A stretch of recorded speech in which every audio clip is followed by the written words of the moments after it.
Wonder about the future and how you'll be working and learning? Welcome to You in 2042, the future of work, with your host, Danielle Wallace.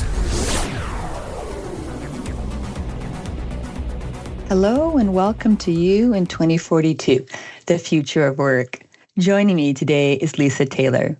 I'm the founder and CEO of Challenge Factory, a Canadian-based research agency and consultancy that focuses on career development at the core of the future of work. I'm a wife and a mom. I'm a resident of Toronto most of the time, and I'm an avid baseball fan.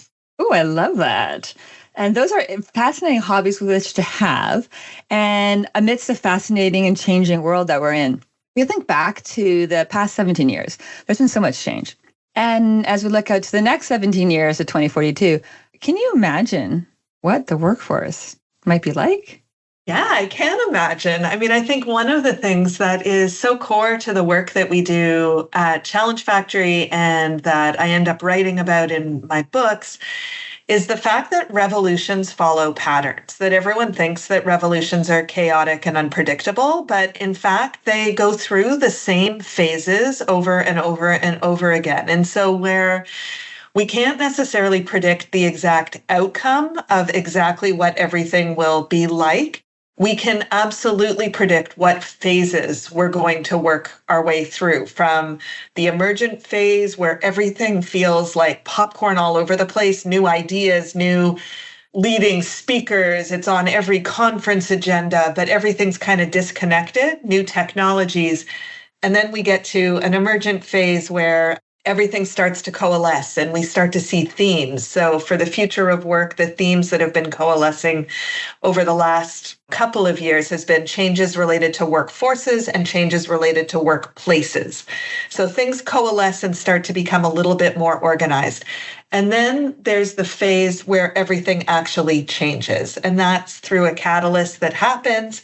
And all of a sudden, we're into the new world. And we're kind of seeing that a little bit now with generative AI.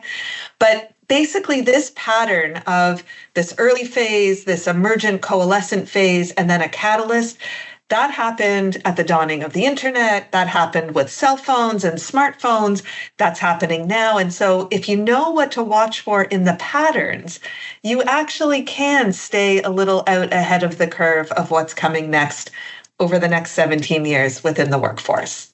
That's fascinating. So right now we might be in this end of the emergent phase, or what phase are we in right now? Yeah, so there's multiple phases, and it really just depends on whether you're looking at it from a generative AI perspective, from a demographics perspective. Demographics is actually one of the most significant disruptive forces for our workforce that often gets overlooked. We focus on the human aspect of the future of work, and most people want to talk about the technology. If we're talking about technology, we're talking about the future of technology. If we're talking about the future of work, work is human effort. And so we need to be talking about the people. And the demographic and intergenerational shifts that we're seeing is, I think, far more intriguing and far more disruptive right at this moment in time than even technology itself. That's so true. And with that in mind, are there some trends that you're seeing? Sure. So one of the things that Challenge Factory focused on right from its early founding about 14 or 15 years ago was the disruptive impact that longevity was going to have on workforces, and how the fact that quietly, in a way that had gone unnoticed, we have added 20 extra years of life and productivity within a single generation. And yet our mental models and our workplaces are still structured as if we still have the same life expectancy as when the retirement age was set at 65. So just a bit of data. The retirement age was set at 65 in the 1930s, and life expectancy was 62. So our programs and initiatives, talent management, high potential programs, who's eligible for training, what's a good time to invest in making changes in your career? When do you, quote unquote, run out of time? We have this weird sense of time because we don't acknowledge or recognize that we are vibrant and active and productive well into our 70s, and we start to prepare to exit or we are exited starting in our 50s. And that disconnect leads us to have things like labor shortages because we overlook decades of productivity that is possible to have and harness by not recognizing that people remain active and vibrant well beyond the Stats Canada definition of working age Canadians 18 to 64. So true. They're so true. And we see so much of that within the workforce. We think of our colleagues that have left or within our own families. I was speaking last week with my aunt who said, I've been retired for as long as I've been working, but everybody seems to forget that I had a vibrant career for 35 years. Yeah, okay. There is so much talent that you say that could be tapped into. And then with that, though, in mind, what are some of the insights you might be seeing globally with that workforce? So one thing that is true in Canada as well as around the world, although Canada is coming a little late to the party, but coming in force now has kind of awakened to this realization, is that there is a formal field that is distinct from human resources or talent management, and it's called career development. And it is not education, it's not skills, it is the intersection of identity, who am I, work, life, learning, and labor market dynamics. And it's not a part of typical traditional leadership coaching training. It is not, there may be a course in careers in a human resources program, but it is its own unique and distinct field that is extraordinarily interdisciplinary. Labor market economics, identity and psychology, as well as all of the different career development and talent and HR management topics that come into how someone engages with the workforce. So other countries do this much better than we do. In other countries, you can earn a PhD in career development, and that means that there are researchers and scholars continuing to advance that field related to things that are happening now. In Canada, there isn't a single PhD program in that area at all. And that means that it's left to the field itself to kind of advocate and to push itself forward as opposed to formal structures. So other countries have identified that this career development at the core of shifting labor markets, changing landscapes for the future of work, challenges related to workforces as we look now and into the future, means that there needs to be an ongoing focus on how my identity, how an individual connects with the labor market as it changes. And there needs to be services and better career literacy so that people learn how to understand how their interests, needs, and talents intersects with a changing labor market. It's how labor supply and labor demand stays better aligned with each other.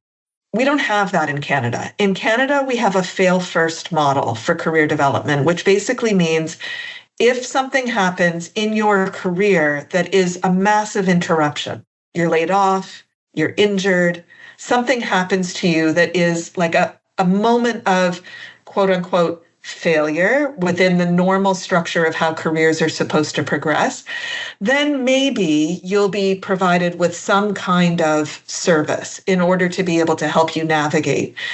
But other countries like Finland, Singapore, Brazil, other places actually have things where citizens can go and get an annual career checkup once a year with someone who really understands labor market dynamics and career development and changing life stages, because we change over time and we may choose a career when we're 18 to become an accountant and go to school for it and graduate and become a CPA. But 30 years later, you may turn around and realize, you know what, I don't want to do that anymore. And that's where we hit the running out of time phenomenon, because then people are like, well, what am I going to do now? if we had better career literacy, we wouldn't end up with so many 50-year-olds that are staying in the job that they chose decades ago because they don't know what else they could do, and everything feels too risky, and they feel like they've run out of time. We would naturally migrate into new opportunities because we'd have the career literacy to know how to do that. I can see that firsthand, my husband. So exactly that. 50, thinking this is it, no idea where else to go as an engineer. Like, I don't know, that's it. Okay, I'll just exit. I'm curious with this career development at play, especially as the workforce evolves, or conversely, the lack of career development in North America as the workforce evolves. What do you anticipate would happen to our workforce? Yeah, so I mean, what we're seeing is this interruption phase continuing. So, the workforce is kind of moving its way through. It's kind of waiting for someone to give them a signal of where they should go next, whether that's a next step within their organization or whether that's a step out if they sometimes, due to ageism and all kinds of reasons, end up finding themselves on the outside. And then some kind of intervention comes in. And most of the time, the intervention is quite paternalistic. So one of the things that we're noticing is that industries and think tanks are deciding where people should get training next. So you, Danielle, find yourself needing to transition, and someone indicates in your state or in your province that the hot jobs are in cybersecurity or in some kind of technology or in tourism or whatever it is that the economists have decided that that's where there's open jobs for. But people aren't widgets, and we have all kinds of agency and reasons why we choose different things that we do, and that will continue over time. So just because a job is available in a particular sector, and maybe even really lucrative, if I have other needs or other interests, I may not choose the logical place that all the models say. If we just shift people from this sector to that sector, if we take everyone who's used to mining underground, and now that we're going to use robotics and AI and automation, shift them to this other sector, it doesn't mean that everyone's going to actually go there or that they're going to stay. So what we're seeing is a lot of training and skills programs that have intake where people are taking the training and maybe they're landing a job in the new sector, but they're not staying. And so the long-term labor market gap of we need to really focus on training because we need 10,000 XYZ job people, all that ends up happening is we spend money on the training, the people land, but they don't stay because the career choice isn't actually the right career choice for them. So going forward, one of the trends that we're going to see, and we're seeing it in spades in Europe, we're seeing it in cool ways in Canada, I'll come back to that in a minute, but we're going to see a recognition that the key skill for the future, when people ask me, what's the one skill that we should be training to be prepared for the future, it's career literacy and agency. It's how do you evaluate the market and transition with purpose over and over and over again through your own career, so you find the spots that there are opportunity and that align with where you want to be. And the Canadian career development sector has done a remarkable job over the last 5 years to organize itself from having been organized just loosely or informally, provincially, territorially, to say, you know what, this is important and it matters to the future of employment, labor markets, and the economy of Canada. So the sector self-organized and implemented on its own a national certification program so that we could increase the bar and say, if no one else is going to recognize how important this is to our economy, we're going to recognize it and put it on the table to say this matters. We're not waiting for someone else to say, hey, we really should follow these other countries.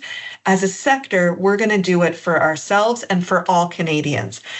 Part of that is some work that Challenge Factory ended up doing, funded by CEREC, which is a phenomenal charity that looks at career development across the country, that mapped the sector itself, just even to find out how many professionals does Canada have that has expertise in this area? Who are the formal career development experts that companies can turn to, industries can turn to, think tanks, policy, governments. When we're talking about the future of work, how many people actually are trained in this particular area to understand that intersection between labor supply and labor demand? And what we uncovered was in the core roles, so just the tip of the iceberg, there's between 40 and 60,000 professionals across the country that are able to assist and help, that are not organized or deployed in order to be proactive. We are in our fail first model, but 40 to 60,000 Canadians are professionally trained and have a background in career development. That workforce is the same size as the number of pharmacists across the country. And every Canadian knows how to find a pharmacist, and no one even knows that career development professionals exist. So this is the challenge and the moment. The sector is doing everything that it can to say, we are here and can have better outcomes. And now we need others to come to the table to say, you know what? I don't want to take a skills first training approach to how I look at how I'm going to transition my workforce over the next 10 years. I want to take a career development approach that looks at the whole individual and the labor market so that we actually end up with strategies that stick. So with that in mind, that career development framework as a mindset, are there specific things that organizations can do to help prepare or even consider or think about their workforce as its development?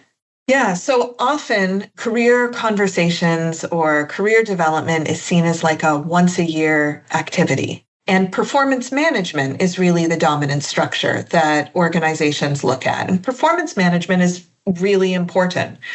And it's not the same thing as career development. And so making sure that managers are comfortable with career development and understanding the value, purpose, and structure of a good career conversation is really important. We've developed some materials. There's a series of playbooks called the Retain and Gain playbook series that provides about 100 different really sound career development activities that managers and leaders can use when they don't have any background in HR, they don't really have any background in career development, they have almost no time and they have almost no money, but they want to advance the quality of career development that happens as a competitive advantage tool in their workforces. And when I was doing the research to put those playbooks together, super practical, able to take it off the shelf and immediately implement it, I found that the reason that managers wouldn't engage their teams in career development was for three reasons. They were afraid of three things. The first was Pandora's box, that they'd open a career conversation. All of a sudden, the person would want to talk about salaries and promotions and all kinds of stuff that they didn't really want to talk about or they didn't have the information for. And so they wanted to just keep the box closed and they never had a career conversation. We learned through that research that having a future-focused career conversation with your manager is actually one of the strongest ways to increase employee engagement and retention. You don't even have to make any specific promises, but just showing interest in the employee's future immediately increases their likelihood to stay and to be engaged. So that was Pandora's box. The other two fears that they had, one was time warp. They think that they're going to have a 10-minute career conversation. Next thing you know, 90 minutes have passed, and they can't figure out how to close the conversation. So there are really great ways, if you do this on an ongoing basis, that people don't feel the need to really have long conversations. We can address the time warp issue. And the last one is really the most interesting, and that is imposter syndrome. That managers themselves felt uncertain about their own future or their own careers, and they felt like, how can I help and advise my team when I'm actually not sure either what I want to do next or where I'm going to fit or how my job is going to be disrupted? And so paying attention to those frontline managers is actually super important within organizations. And they're often, they get pushed down, they get materials pushed to them. but they don't have all the context and they often don't have all the support. So if there's one thing organizations can do is to recognize better career development happens at the front lines in those everyday career engagements and conversations. There are easy tools that can be used, and frontline managers need help to feel authentic in how they can help their own staff. It's a great practical takeaways. And your books that I've seen on your website, challengefactory.ca, those playbooks are also very practical. Where can people learn more about you, Lisa? So you can always learn more about us at the website, challengefactory.ca. I'm also on LinkedIn. My handle there is author Lisa Taylor. And we send out insights every Wednesday. So if you go to challengefactory.ca and you sign up for the newsletter, you'll get a little nugget or a tool or a reference or a video every Wednesday in your inbox. And I'd love to hear from you. Amazing. Lisa, thank you for such a fascinating peek at the future as we think about career development, our own identities, work life, the labor dynamics of this entire workforce. It really gives our listeners lots to consider to help shape this future workforce. Thank you so much. My pleasure. Thank you for being a part of the future. Subscribe now to stay current.